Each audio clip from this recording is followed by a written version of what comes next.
I think more for Stan. You mentioned there is still some hesitancy in choosing Smart on Fire for production functionality. I was wondering if you could just expand on that a little bit. Like, what specific reasons are there for the continued hesitancy, even though it seems like your institution has probably one of the institutions with the most experience with Smart on Fire. And the second question is, Jim, you were talking about how there's this need. I mean, there's definitely a need for listening to the providers on the ground and getting their frustrations.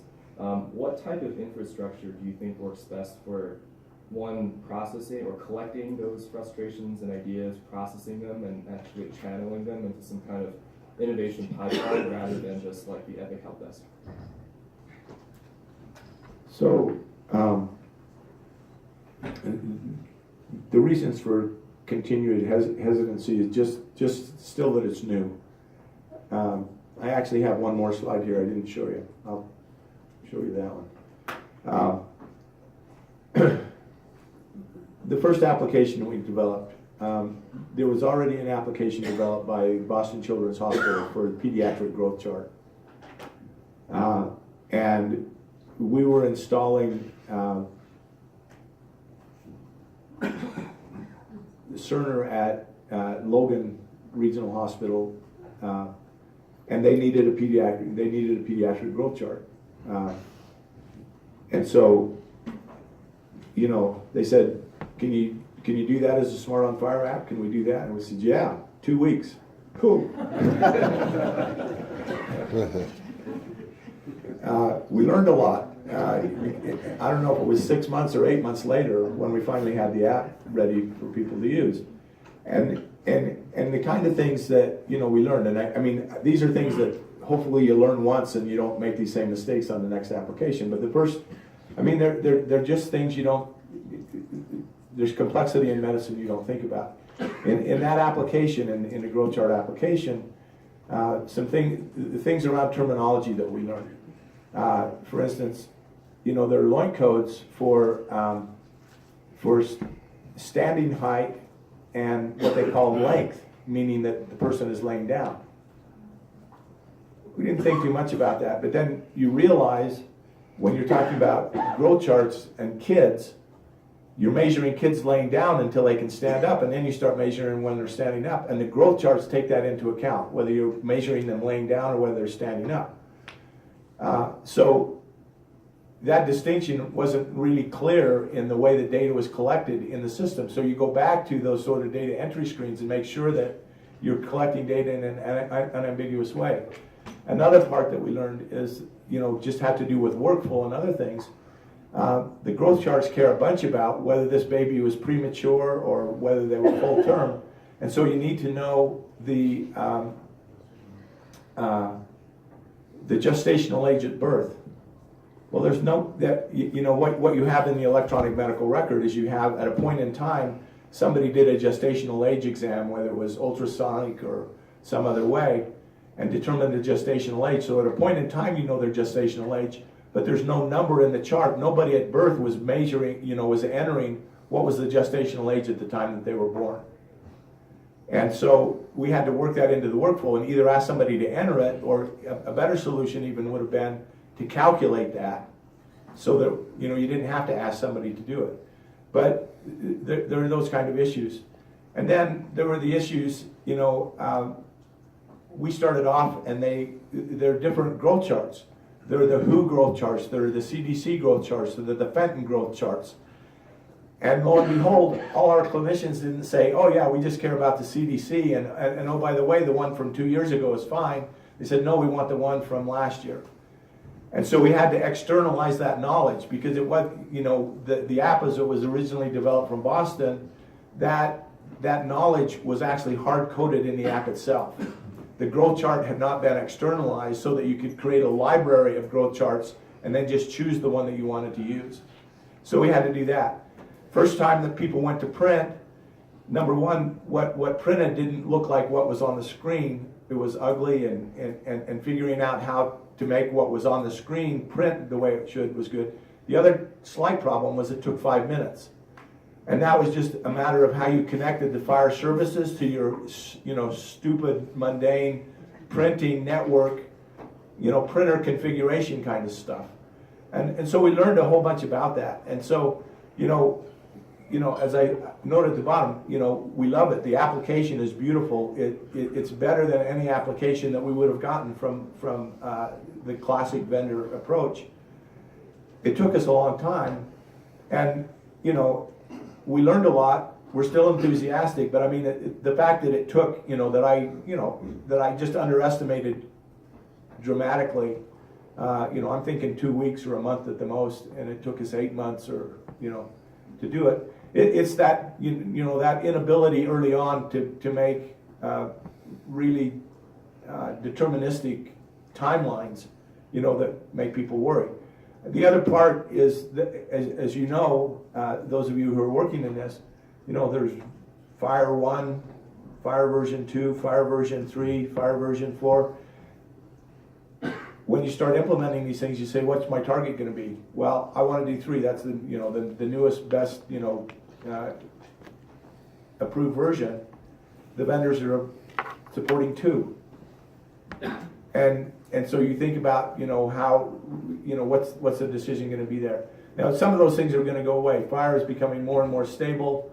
They're now working on the normal, where some of the resources are going to be, quote unquote, become normal, or what's the right word? Normative, yeah, normative. But those are the kind of things. I mean, we're still new enough in this that there's more uncertainty and less ability to say specifically how fast, at least in our environment. But we're getting better quickly, so I don't think that's going to be a challenge, forever. There was another question. Yeah. Mike. Oh, yes. I think the second, I think your question, if I want to make sure I got it right, was how do we gather that input from the end users? And am I understanding that right? Okay. So we've tried. I don't know that we have the greatest solution, but we have a solution that's, I think, working pretty well. Not to say that it couldn't be improved, but it's a multi-pronged approach. Not unsurprisingly. We do the typical things like we'll have an annual survey. We'll get some feedback through those kinds of things, but you only get a few participants, percentage-wise, if out of your clinical staff. We'll go on listening tours. So that's one of the things that I occupy my time with a lot, is just going around and trying to meet with different groups, go to different like division meetings or group meetings and so forth. But I'll tell you the one that actually that we implemented, oh gosh, probably 5 or 6 years ago. It's been the single best thing that we have done, is we put a little widget, for lack of a better word, right on the home screen of our Epic system, and it's a little box, and it says "Message to CMIO," and what it is it's anyone, it's on everyone's screen, clinicians, nurses, physical therapists, doesn't matter, anyone who's in the system has that, and they just go in there and type, and it sends an email directly to me.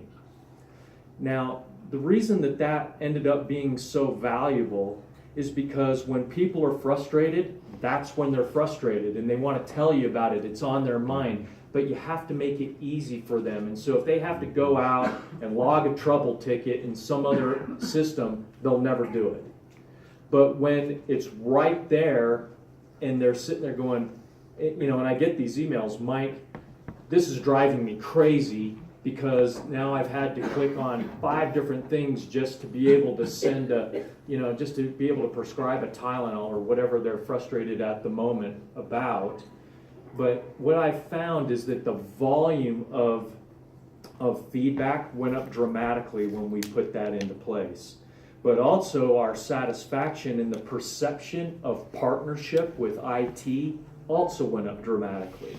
And the reason is because we got their real-time problem, and I could send them a response and say, hey, I've heard you.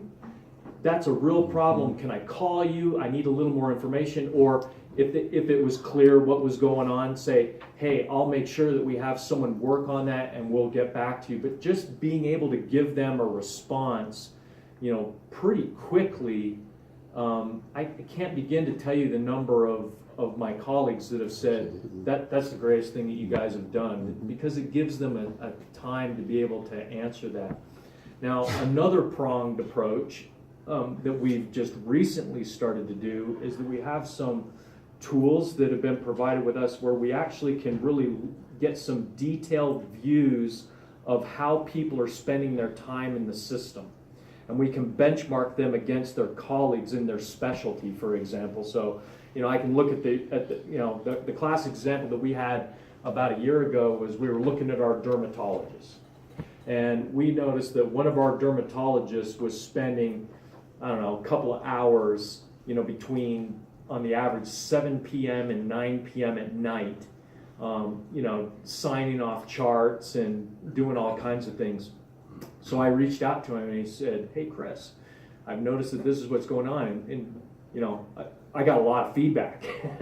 I got a ton of feedback from him. But he was grateful that we reached out proactively to him and just said, "Hey, we think that we're seeing a problem." Now maybe maybe you look at someone and they're spending time in the evening, and maybe that's just a choice. Maybe that's the way that they want to do that. That's fine. But the fact that we reached out proactively, but because we had that data and we could look at it, made an enormous difference for him. So I don't know if that answers your question. But those are the number of approaches that we take. As we queue up another question, one question I have for you is, how can we learn some lessons around organizational, cultural, clinical assessment? Are they ready for these type of activities? Is it about education? Is it gathering the problem space? Deciding how to prioritize applications to develop, and getting their feedback on the usability of those applications? How can we help organizations do that self-assessment for you guys? And then, as you guys are thinking about it, some of you are C-suite folks here. Some of you have to report to them. So what are the questions that when you mention FHIR to them and this opportunity, they go, "What is it? What's it going to cost me?" Some of those questions that folks up here can kind of help us at least start answering. So organizational, cultural, clinical assessment for readiness to do this.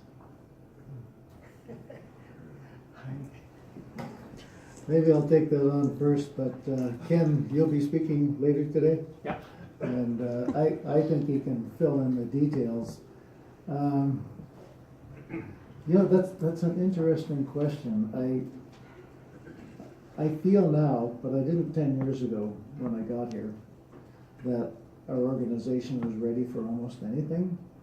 But now I don't spend a lot of time thinking about how are we going to get the organization ready.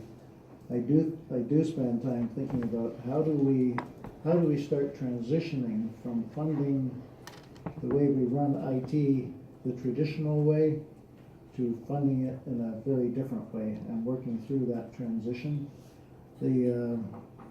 When I look back on my career, I look at the days when, back in the 80s, I would say, it was all about controlling, making sure IT was controlling everything, that we were very